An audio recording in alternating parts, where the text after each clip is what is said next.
सेदाय दो नहीं ताहे काना हीरो हैंडसम जोहार गी सलाम गाते को सगुन दरामार मिटन नावा वीडियो रे आरतिहना वीडियो तो बन बड़ाया सिंगर सिमल बेसरावा बायोग्राफी तो एहब खन मुचे हबी नवा वीडियो पे नेल तबोना सनाम को लहार बन बड़ाया सिमल बेसरावा सिरिंग जोजो गड़म काफ़ी ज़्यादा वायरल में और आयमा गन होड़न वारे रील्स को बना चुका होगा। उसके बाद है एनतया आतो कोड़ा को पढ़ाइया दुलड़ में मोने लगाव कते दियारे सुनुम अजो कते नुआ गाना हो काफ़ी ज़्यादा वायरल ना आर नुआ तबे गते को तिहिना नुआ वीडियो रे बन बड़ाया कि सिमल बेसरावा जन्म आतो दिसम आकारे में सनाम को लहार बन बड़ाया सिमल बेसरावा जन्म आतो दिसम दो हुयुग कना जमशेदपुर जिला रना चांडिल प्रखंड और ओंडे गी नुई दे ताहेना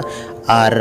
कोल्हान यूनिवर्सिटी रे उनी दो फिलहाल पढ़ा कान तबोना और मैरिड स्टेटस रे बन गलमारा खान तो उनी नितो बाय मैरिज करा मतलब बाय बापलाव कान तबोना नितो दो अनमैरिड गया और हजूक कान टाइम रे नुई दो बेस्ट खन बेस्ट संथाली सॉन्ग अगू रना कोशिश तबोना चेदा से नित हो जहां उनिया कोशिश मेना तया काफ़ी सक्सेसफुल मेना तया और अडी मौज मौज संथाली रना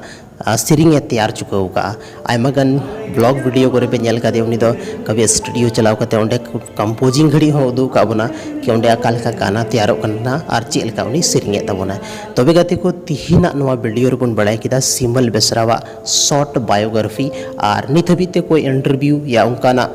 जहाँ जगह रे उनी बाय डालाव काया पूरा डिटेल जहाँ वजह ते उनी पूरा ओड़ा कोरना बायोग्राफी या ओड़ा होड़ कोरना जानकारी बन बड़ाय दाड़ेया हजूक कान टाइम रे जरूर बन बड़ाय गया जो जानकारी हाँ और मौज मौज गाना आर गे नुका एगुई तबन मा अब जो संथाली ऑडियंस सिमल बेसरा ठेक खन नुका गे उम्मीद बन दोहयदा तबे गति को तिहिना नवा वीडियो रे आपे दामन और वैल्यूएबल समय पे एम के दावना लगी ते इन तरफ से कौन अड़ी अड़ी सरहाव यापाम कना बन आर मिटे संथाली नुका गे इंटरेस्टिंग और इन्फॉर्मेटिव वीडियो लेगाते आपे तालारिंग हजू हाँ।